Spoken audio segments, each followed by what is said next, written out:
Quisiera darles la bienvenida a la serie Traspasos en su versión 2021, un evento del Magíster en Arquitectura de la Universidad de Chile. Soy Gabriela García de CORTÁZAR, la coordinadora académica del programa. Traspasos es una serie de conversaciones sobre arquitectura y otras prácticas que se intersectan con ella en torno a 4 objetos. Este año, un edificio, el Eden Project, una novela, un documental y una ciudad, entre hoy 12 de octubre y el jueves 21 de octubre. Ahora cambiaré a inglés. Welcome to Traspasos 2021, an event of the Master in Architecture of the University of Chile. I am Gabriela García de CORTÁZAR and I run the program. Traspasos is a series of conversations about architecture and its intersections with other practices through 4 objects. In this 2021 version, a building, the Eden Project, a novel on the Argentinian Pampas, a documentary on Easter Island, and a city, a company town in Tierra del Fuego. The Master in Architecture of the Universidad de Chile is a post-professional degree that through interdisciplinary dialogues and speculative projects positions architecture as a fundamental piece in the construction of culture. In this first session of Traspasos, we will have the honor and pleasure of discussing the Eden Project with its author, Sir Nicholas Grimshaw, joining us from London. He will be talking about this feat of architecture and engineering with ENRIQUE Walker, currently a guest professor at the Masters. I will introduce both of them now and then the building. Sir Nicholas Grimshaw is an architect. He graduated with honors from the Architectural Association in 1965. He immediately started his own practice and won several awards for his buildings in the 1960s and 70s, which were noted for their innovative approach to construction and detailing. In 1980, Nicholas Grimshaw and Partners was formed, and the practice won wide acclaim and over 100 awards for architecture and civic design. Sir Nicholas is a registered architect in England, France, Germany, Spain, and the state of New York. Sir Nicholas was elected for the Royal Academy in 1994, and in the same year, he was elected an honorary fellow of the AIA. He was knighted by Her Majesty Queen Elizabeth II in 2002 and was president of the Royal Academy of Arts from 2004 to 2011. In 2019, Sir Nicholas received the Royal Gold Medal, the UK's highest honor for architecture, awarded by the Royal Institute of British Architects, in recognition of a lifetime's work. Sir Nicholas stepped down as chairman the same year and continues to be involved with the practice as founder and partner. ENRIQUE Walker, on the other hand, is an architect. He has taught at the Columbia University Graduate School of Architecture, Planning and Preservation since 2003, and also directed the Master of Science program in Advanced Architectural Design from 2008 to 2018. In addition, he has taught at the Massachusetts Institute of Technology, Princeton University, Tokyo Institute of Technology, and the Universidad de Chile. His publications include the books The Ordinary Recordings, The Dictionary of Received Ideas Under Constraint, Lo Ordinario, and To Me on Architecture, Conversations with ENRIQUE Walker. ENRIQUE Walker has interviewed Sir Nicholas Grimshaw on several occasions in the 1990s and in 2008, out of which came a contribution to Nicholas Grimshaw's book, Equilibrium. And now I will introduce the building, and I will share my screen to show the images. So there. Oh, sorry.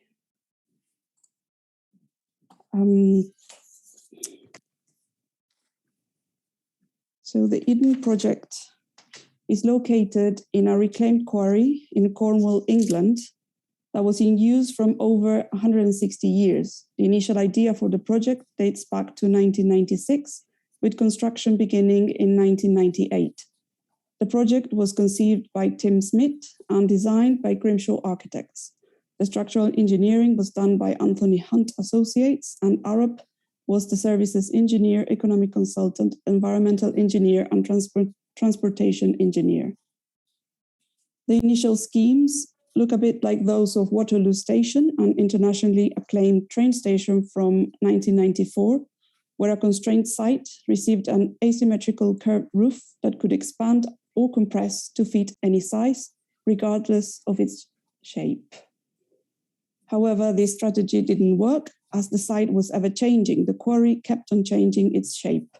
The design team decided to use bubbles that could adapt to the terrain, whichever its form. The complex is dominated by two huge enclosures called the biomes. The biomes consist of hundreds of hexagonal and pentagonal ETFE inflated cells supported by geodesic tubular steel domes. The structure is completely self-supporting with no internal supports and takes the form of a geodesic structure. The panels vary in size up to 9 meters across, with the largest at the top of the structure. Each dome houses thousands of plant species. The larger of the two biomes houses a rainforest environment and is the longer indoor rainforest in the world, and the second a Mediterranean environment. The project took 2.5 years to construct. The Eden project opened to the public on 17th March 2001. And so it is really an honor to be discussing it 20 years after. So I'll leave it to you, Enrique. Thank you very much, Gabriela, for the introduction and also for this new invitation to conduct this event as part of the Traspasos series. Thank you so much, Nick, on behalf of the Masters of Architecture program at the University of Chile for joining us. For the second time, I must add, you visited us in Santiago and you lectured at our school 26 years ago in 1995. It is a pleasure to have you in Santiago again, so to speak, for an hour or so. It is also truly a pleasure to have the chance to discuss with you your work once again. This is, I believe, the 5th time we have carried out a recorded conversation. We would do it more often while I was in London during the second half of the 90s. And in fact, I will go back to that time during this interview. As you know, I would like to focus our conversation on the Eden project. It is 20 years since it opened in 2001. The project captured the attention of the architectural debate in London at the time, just as Waterloo International Terminal had captured the debate in 1994. And coincidentally, it was when I arrived and when I left London. In other words, my experiences in London was somehow flanked by the impact of Waterloo and the impact of the Eden project on my arrival and on my departure. So it's a pleasure to have the chance to discuss your work, but also to revisit that time. I would like to trace the design process of Eden, the trajectory from project brief to design problem to the design schemes to the building, a sort of biography of the project, a short biography. It is an ambitious task, but I think certainly possible during the time we have, given the extraordinary precision of the project and the design process. So I would like to start by looking at the brief and ask you how the brief came about. This implied, on the one hand, a very challenging program, a botanical center, but also, as I understand, the largest plant enclosure in the world at the time. It also implied a challenging site, a quarry, a clay pit, which was still being used, but was almost exhausted, and as Gabriela said, which was changing all the time. So how did the project begin between these two poles of a challenging site and a challenging program?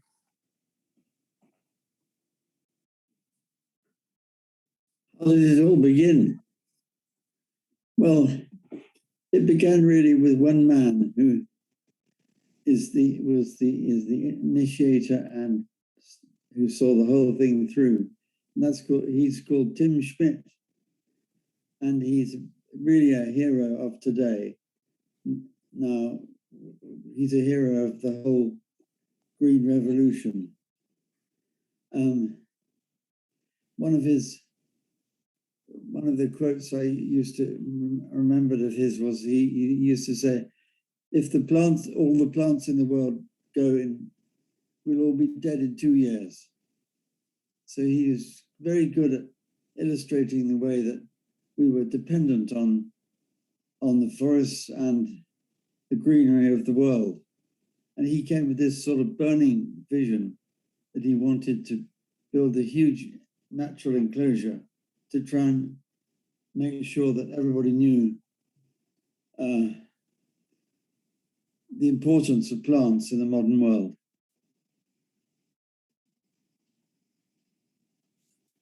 Does that answer your question? Absolutely, yes. And so that was basically one part of the equation, the sort of the program and the client.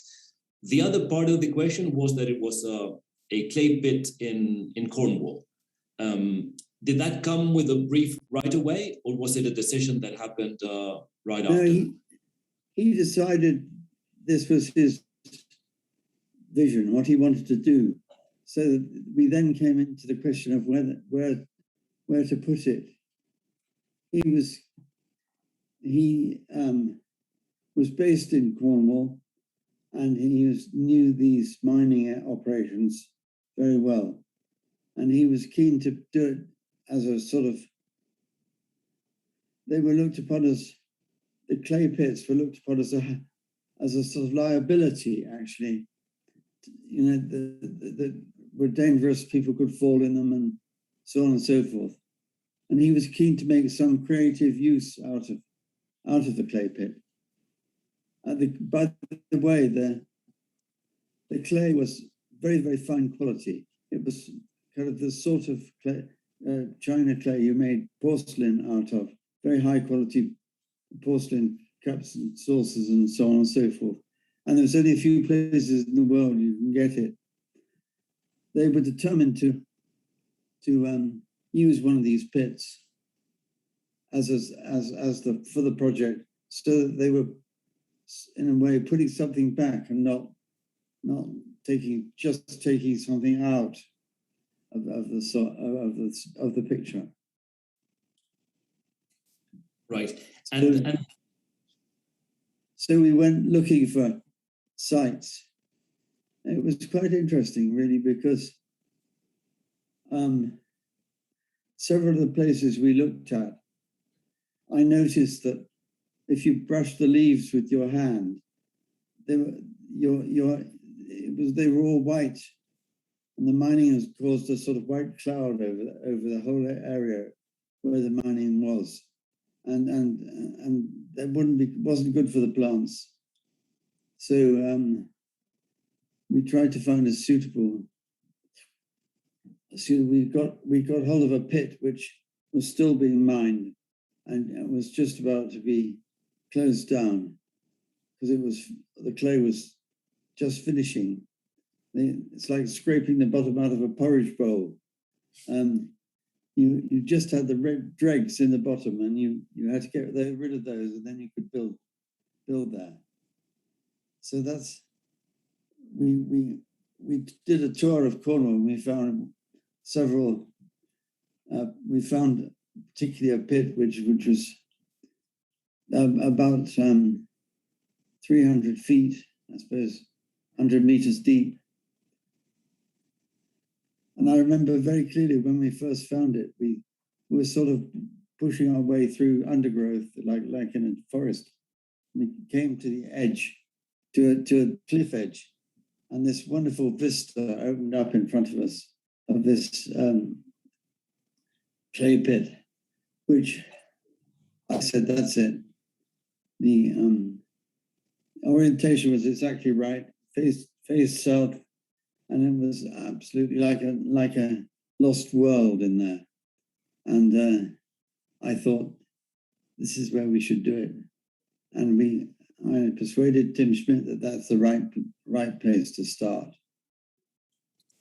Right. So you decided to basically do it there. I understand the first difficulty was that since the clay pit was still being mined, there was the difficulty of designing for it because the site would be always changing. In other words, you were planning to enclose the pit, but the contour of the pit and in fact the ground itself, the line of the ground would always change. That's right. They were just scraping the last bits of clay out. They didn't want to waste the clay, the China clay, because it was really valuable stuff. And they had to get the last bit out of the mine. They knew where it ended because they could dig down and find the beginning of the layout. But so they knew roughly where the profile was, but they had to get the last bit of clay out. Right. Out of the ground. But that also led to a difficult design strategy, right? Because you needed to design, you planned to design to follow somehow the lines of the site, but the site would always change. That's right. The geometry of the roof had to be fitted to the ground. So the ground ended up a certain sort of profile, and we had to design a structure that actually could be adapted to meet that profile. Right.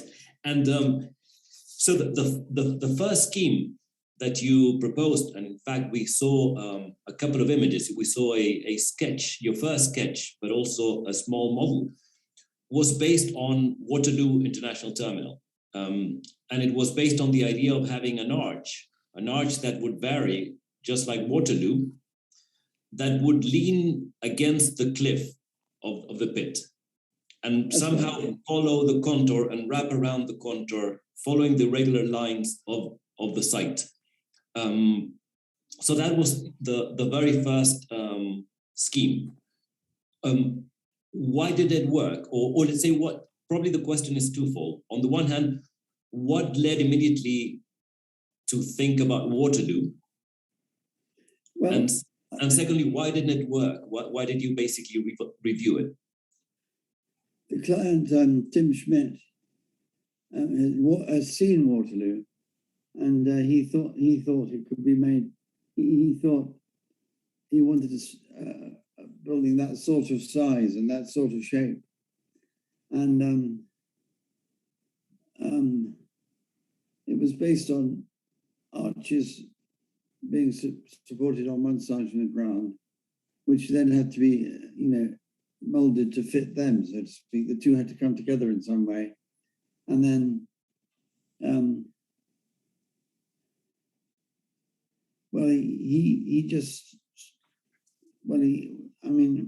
he didn't ask us to design anything new. He just said, I want Waterloo where the Eden project was. Right. So we did the first scheme like that. And then we realized it was really too rigid a framework to just have arches.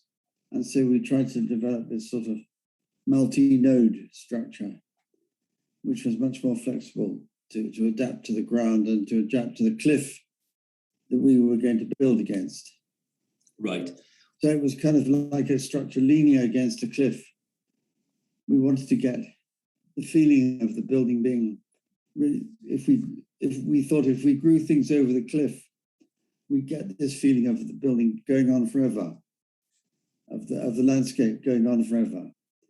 And then we landscape the ground, and if we sort of hid the foundations in the earth, then you wouldn't see that side either. So you couldn't see that it was a man-made structure, really. That's what we went for. Right. So you wanted the negotiation between the man-made and the sort of side-driven, because what's interesting is that say Waterloo was a breakthrough in fact in architecture in England, precisely because of let's say exploiting 3D software and the possibility of a design where basically there were unique rather than repetitive pieces, and where the project could follow strictly the sort of very difficult lines of the rail tracks that were twisting and shrinking. The interesting thing here is that in the second scheme, you look for something that was abstract, like spheres, but then also negotiated against the site. Yes, you have to bear in mind that we were in constant contact with the client. You know, a lot of all-night discussions took place between us all, and for the idea to emerge. So mostly it was driven by the client looking at the ground and thinking about the orientation, and thinking how big he really wanted to make it, how much he could afford, how much land was available, etc., etc. So there was a lot of give and take in the situation. It wasn't just, here's a sum of money, this is what I want. Right. He didn't know what he wanted when we started. Exactly. So it more or less started with Waterloo, but then changed. When the sort of earlier scheme, was it also based on glass, or was the envelope a question mark?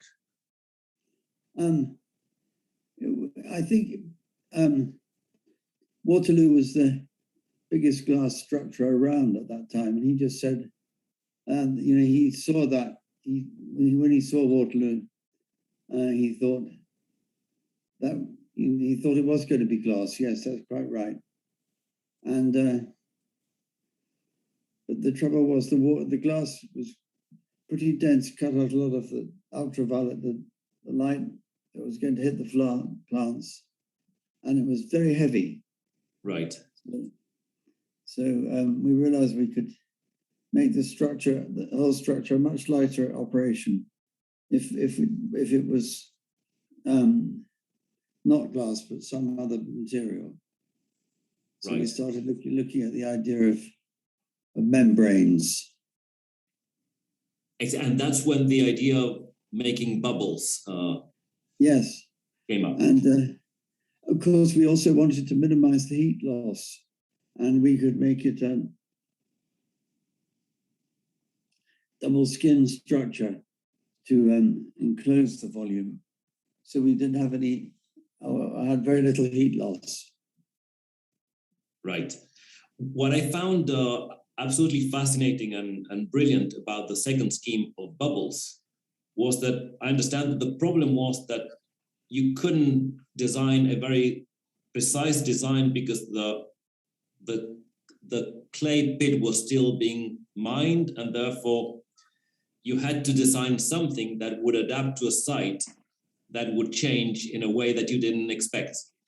So that the bubbles, like in nature, were very much like spheres, but that could then touch the ground wherever that happened, and that would become the project. In other words, it would not be site-driven like Waterloo, but sort of abstract and negotiated against the site, like a series of intersecting spheres that would intersect one another to follow the site more or less, but also that they would touch the ground wherever the ground was after the site was mined. Yes, I mean, it was we were cutting into a landscape, really, and had a lot of lumps and bumps in it. And but it was a rolling landscape, which we had to attach to. And we couldn't have, we couldn't have 10-meter holes in it. Right. It had to be molded to the ground. Right. But the brilliant thing was that, in fact, these were spheres that, just like bubbles, they would intersect one another, and then they would intersect the site, and they would still remain. They would still keep their shape and adapt more or less to any site. It's the circumstance of the site that you wouldn't be able to know because the ground was changing somehow. Yeah, and. But the geometry was such that it could adapt to to an uneven edge. Right. That's right. Right. So it's fascinating because, let's say, if the Waterloo scheme is following the site gives the shape to the building. Here was an abstract geometry that then would adapt to the site. It was somehow like Boulez meeting Capability Brown. sort of the or let's say Buckminster Fuller meeting Capability Brown, you would have both the abstract and the completely site driven in one project. Yes, but I think if Bucky had done it, he would have been much more rigid. Right. He was a mathematician and believed very strongly in geometry. And he would have been as flexible as we were, I think. In fact, yeah. Because in fact, that was the contribution that came from What to Do, that the product would be able to be extraordinarily flexible in relation to the site. That's right. That's right. So in fact, the spheres were interlinked geodesic domes and with hexagonal modules, and they were based on Buckminster Fuller's, let's say, on the one hand, the US Pavilion at the 1967 Montreal exhibition, but also the sort of incredible dome over Manhattan that he had proposed in the 60s. That was a sort of an inspirational move for the project. I was going to ask you an anecdote. I remember that beautiful photograph of you and Buckminster Fuller in front of the service tower, your very first building. Oh, yes, yes. Where you seem to be explaining him the project. This must have been, I think, 1967, 68. Do you remember the details about the moment? About what? When you met Buckminster Fuller and explained your project to him there in front of the service tower. Yeah, yes, we had it was very good fun actually. We took him to lunch afterwards. And I remember halfway through lunch, he just put his hands like this and he said, "I'm going to sleep now." And he sat there for about 20 minutes, asleep. Then he said, "Tell me what we were talking about." And then we just carried on like you're interviewing now. Right. You're a lovely fellow. But had you met him before, or what? That was the first time you were meeting him when you took him to see the service tower? I think I'd met him before. I can't quite remember actually.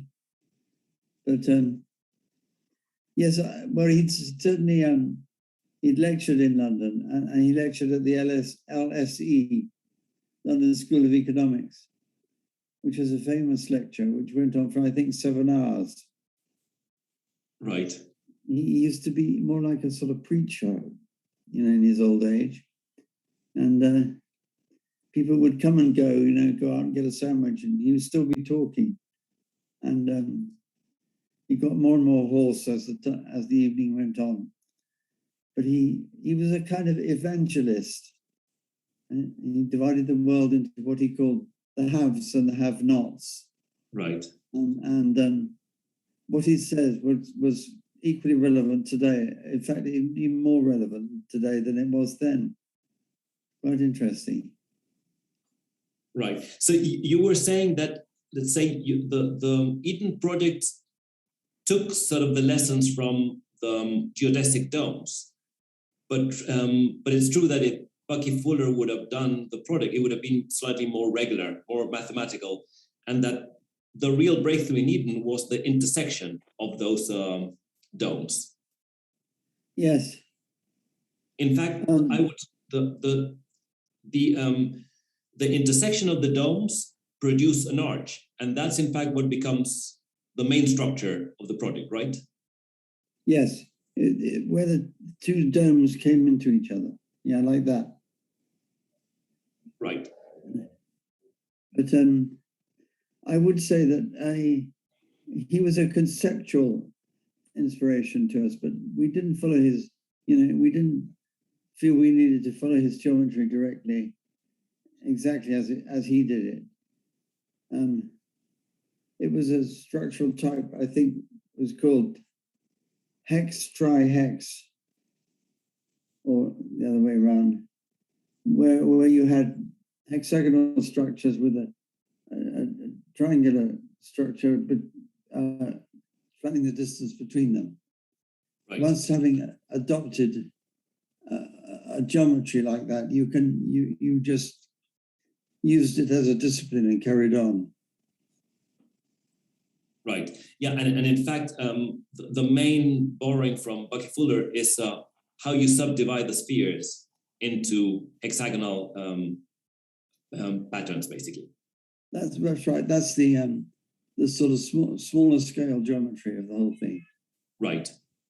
But then the key part of the structure was in fact the arches. So the arches were in fact the driver of the main structure of the project. What is the maximum span of the project, of those arches? I'm not sure, but I remember making the comparison with Waterloo. Waterloo was started at, because those arches between the two adjoining domes had an arch rather like Waterloo arches, the same sort of same sort of loads and that sort of thing. So Waterloo spanned from 15 meters to 35, I think, and it was. Those arches took similar loads. They were triangulated structures. Right. Yeah, but in fact, I think you once mentioned that one of the main, the pioneering issue in Eden is in fact its skin, the fact that it works as a membrane. Yes. The sort of integration between structure and an envelope. And in addition to that, the use of these pillows of ETFE, of the sort of the translucent foil that's lightweight and that allowed for, in fact, extraordinarily lightweight structure. Yes, and it let in the ultraviolet much better than glass did. It was very strong. It was very strong, well, thick plastic, really flexible though. Not rigid, not flat, it's a curved material, ETFE. And one of the things that particularly interested me about it was that they were given a life of 25 years. I think the domes, they didn't know how long they'd last, but they gave it a minimum of 25 years. And then you could replace them. We tried that once or twice when we were building it, if we damaged one or something, and you could replace one in a day's work. We had, we had fixing points at each corner of each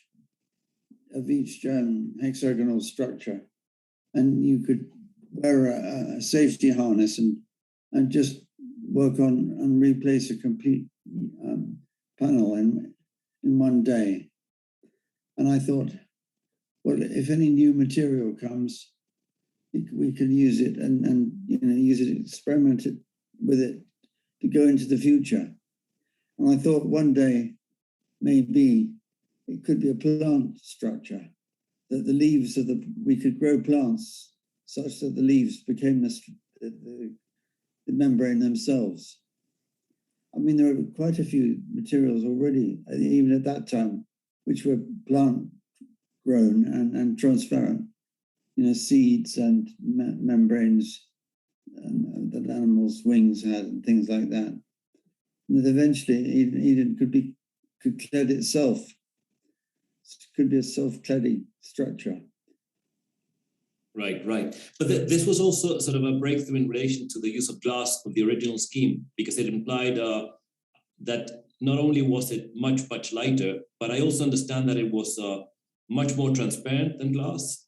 And in addition to that, it was also a fully controlled environment because of the ETFE with the sort of, they're constantly pumped with air. So they are actually highly insulating, right?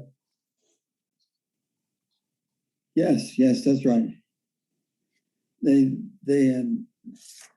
had a little connection in each bottom corner, connecting them to a pump, and they kept at the same pressure. Right. So it was already an innovative sort of system we had. So anything else that was invented could be added to it quite easily.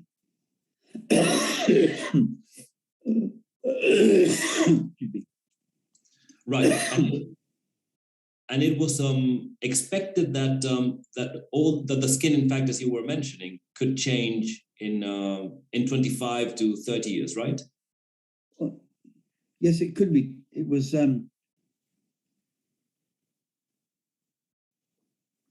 mean, it wasn't. It was. They tested it, so it would do 25 years. They guaranteed 25 years, but that was not saying that it wouldn't last quite a bit longer. Right.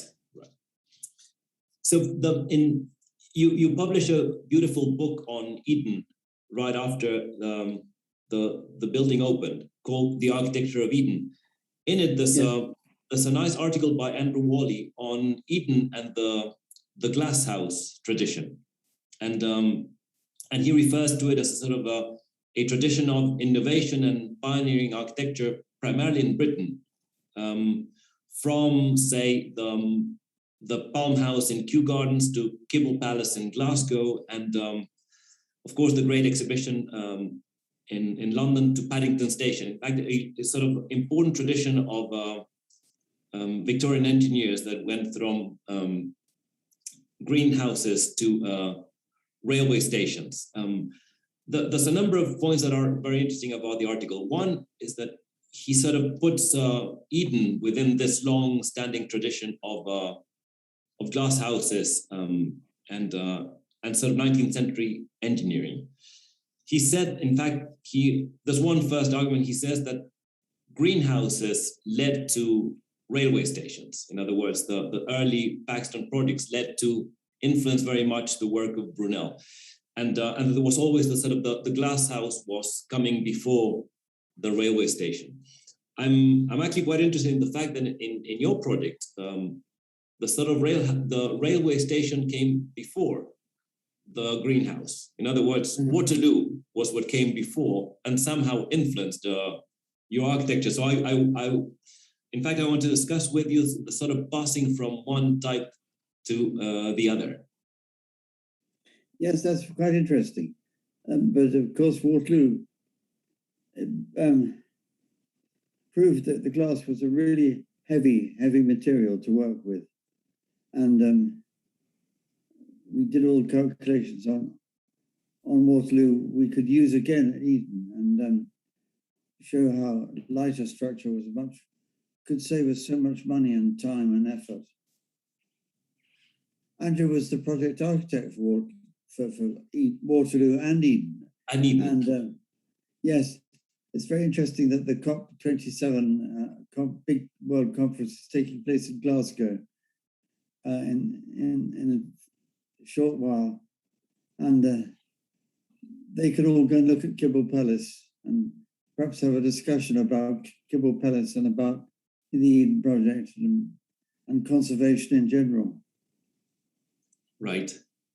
I mean, what I also like about this reading, I mean, it's first, I mean, of course, architects like you or Richard Rogers would somehow find a trace your architecture back to the sort of 19th century engineers, in fact, the Paxtons and the Brunels, as opposed to sort of the some of the sort of 60s archigram tradition. It would be more the sort of old pioneering architecture that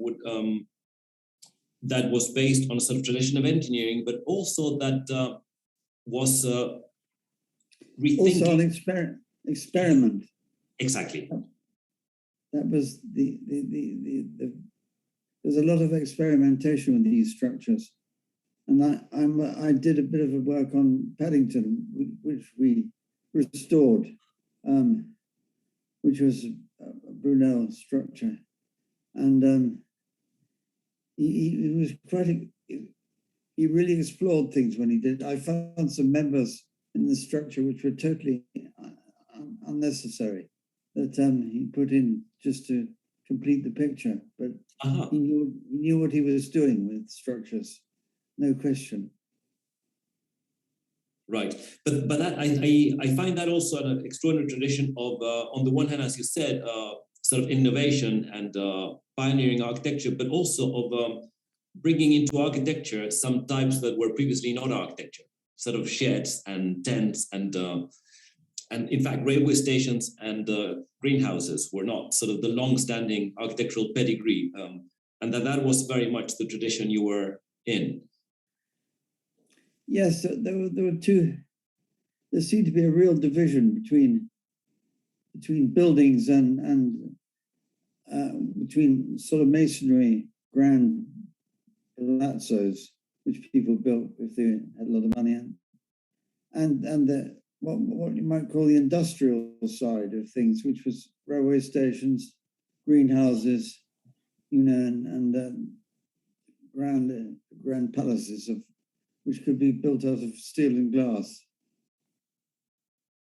Right, and in fact, yeah, you went for the that other sort of tradition, and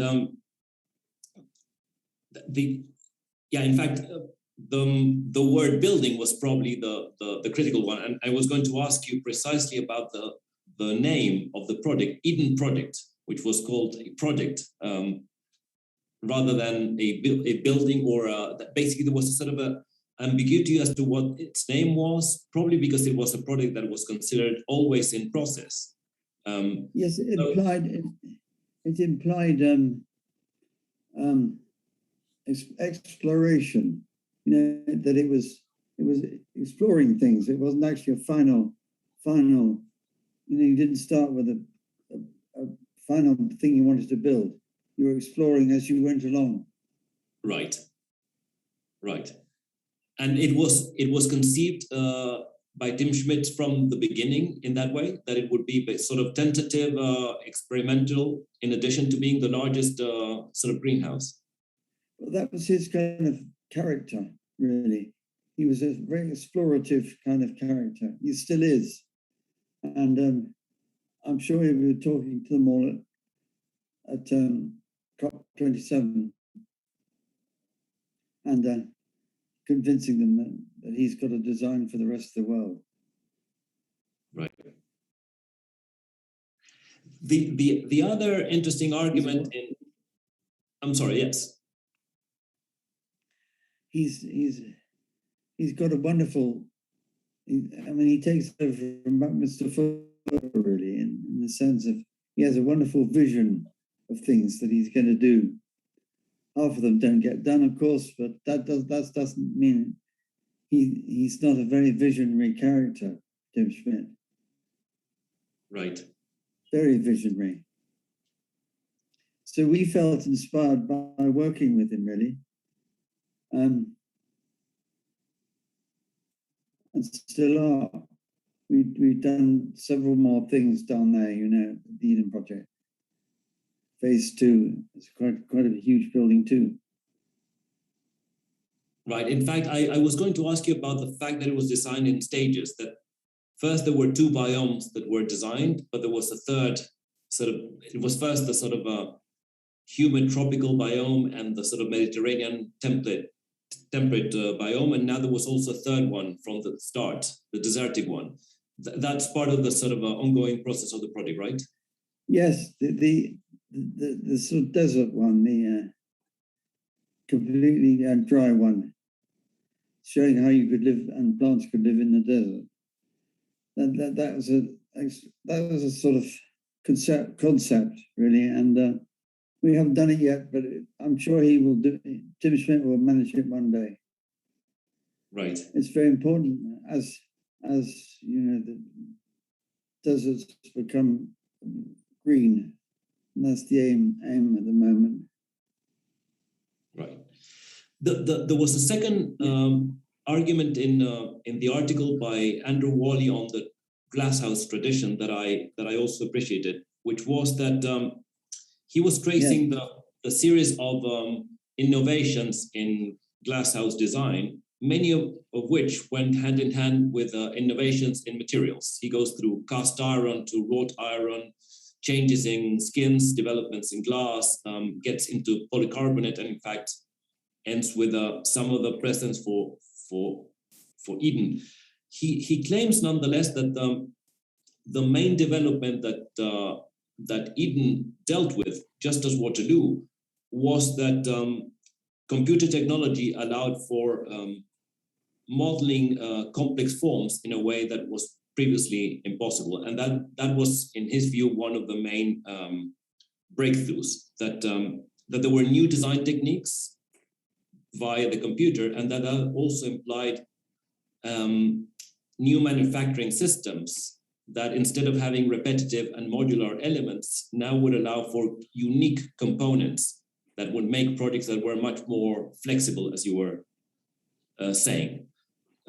So would you claim that Eden is more innovative at the level of the membrane sort of material condition, ETFE, with a sort of lightweight structure, or more at the level of modeling and complex geometries? Well, it was. I think it grew out of constructional ideas, really, not shapes. You know, it grew out of really the joints, the way things went together. Right. And I'm always worried when people talk about shapes and volumes, because it becomes a sort of ethereal, sketchy kind of thing.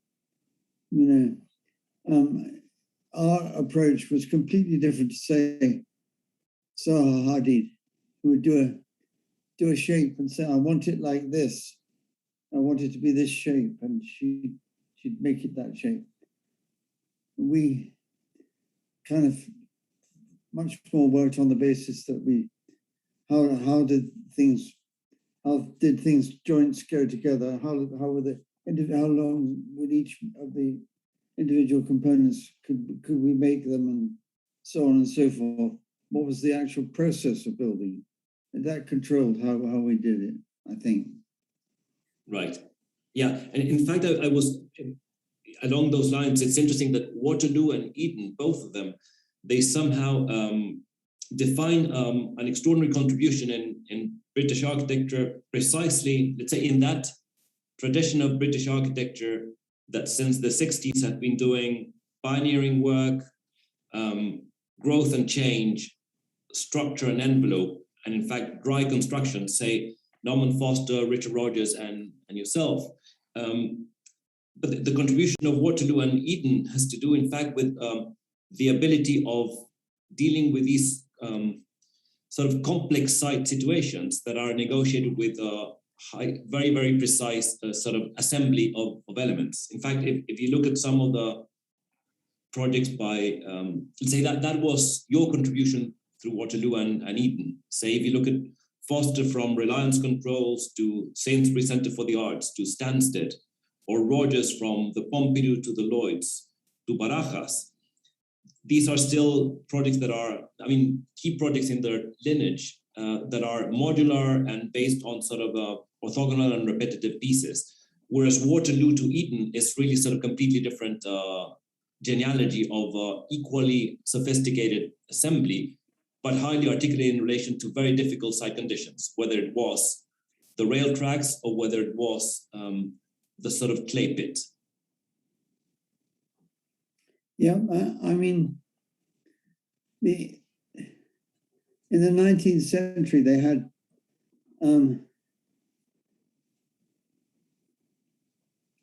unlimited sort of labor, and they could make sort of what we would call specials now, whereby each piece of glass in a whole structure was a different shape, because they just cut it to size and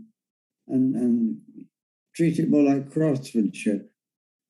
Whereas what we tried to do is develop a system which had limits to it, and you work within the system and made it work.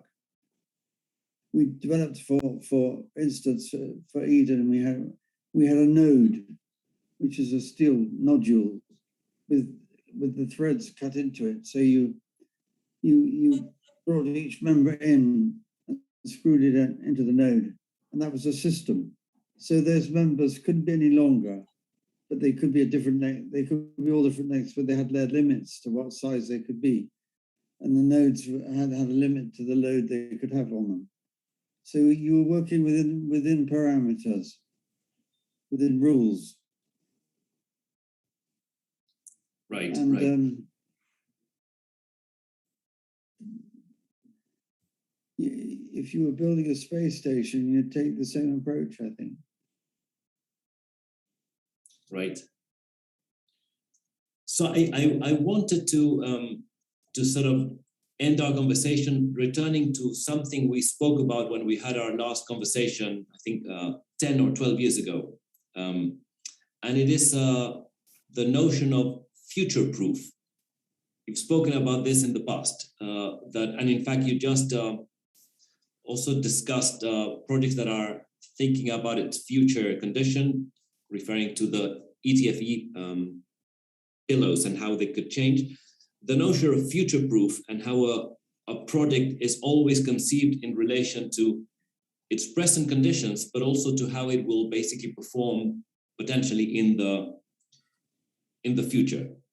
So I have two questions there. Perhaps I could start first by asking you to sort of expand on the notion of how your project, in particular Eden, is sort of faces sort of future possibilities.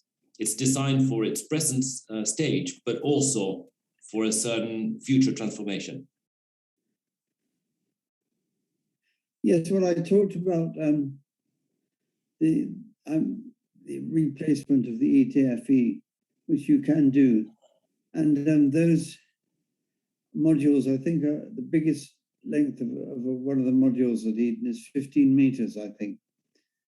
And there could be new materials that have come along that we could use in that, with anything which will span that sort of distance and so on. Or even, as I said, plant materials could be used. I think we're in an age, for various reasons, that makes scrapping and throwing away materials much more critical. People don't like doing it. So I think all structures should be reusable if they can be, or rather they should be, so that you don't have to throw away anything. All can be reused. I think it's a very important point, from this day onwards, really.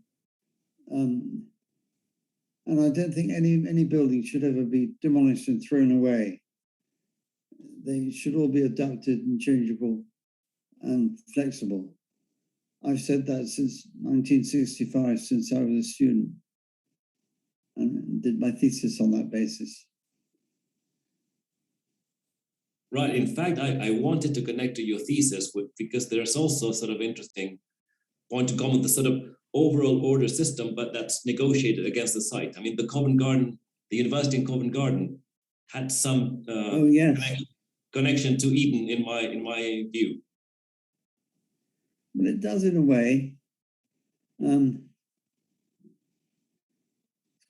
Quite interesting. And you see the whole lot is now, it's interesting because developers were busy demolishing Covent Garden at that time in 1965.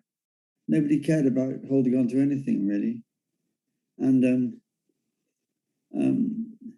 now if my structure had been there, they'd be busy infilling it, changing it, hopefully, and putting new escalators and travelators in. And it would still be fully operational, I'd like to think. Right. I'd like to end with a second question regarding what you called future-proof, which is that I've always been amazed by the way in which in your work, and this is absolutely true of Eden, just as it is of Waterloo, and as it was of the University of Covent Garden, as well as the service tower that we spoke about briefly, which was, I believe, a piece from the University in Covent Garden. And this has to do with the fact that, on the one hand, future-proof means that you produce work to think about how the way in which it will change and grow, how it will basically face the future. But there's also a second point which I find quite fascinating, which is that your projects always have to do with a specific circumstance you're designing for, your client, your site, your program, but also with the fact that every piece of work you've designed somehow has the expectation of being a pioneering piece of work that would give something back to the future of architecture as a whole. In other words, it's about the future in terms of how a specific building will change and grow, but also it is about the future because it is pioneering. It's about opening up the field of architecture for the future, of sort of becoming exemplary for others to think through it, and how basically it really sort of opens architecture to other possibilities. So I wanted to ask you about that attitude, primarily because you don't, on the one hand, it's not as prevalent today as it was, but also I'd like to ask you as a sort of the sort of underlying challenge of all your projects is that they're both for their time, but also for speculating about what the future of architecture is. Yes, of course you can't really design for the future. That's what you're saying. I'm quite right. I mean, you are as innovative as you can be at the time, and as inventive as you can be, just about the situation you're in today. But you can't design for what's going to happen in the future. Otherwise, it would be innovative. So you've got to leave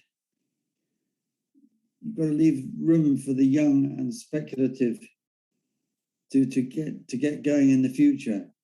And hopefully you don't stand in their way. You say to them, don't worry, you can do anything you like with my buildings. As long as you don't throw them away, just make use of them. Right. I think this is a very nice way of sort of wrapping up our conversation, and we've reached our sort of hour of conversation. I'd like to thank you enormously for giving me the privilege of discussing your work with you again, in particular the Eden Project, and to thank you also on behalf of the University of Chile for joining us for a second time, this time from afar, and in fact having the chance of talking to you again. Thank you very much, Nick. Pleasure to talk to you, Enrique. Thank you very much. Okay.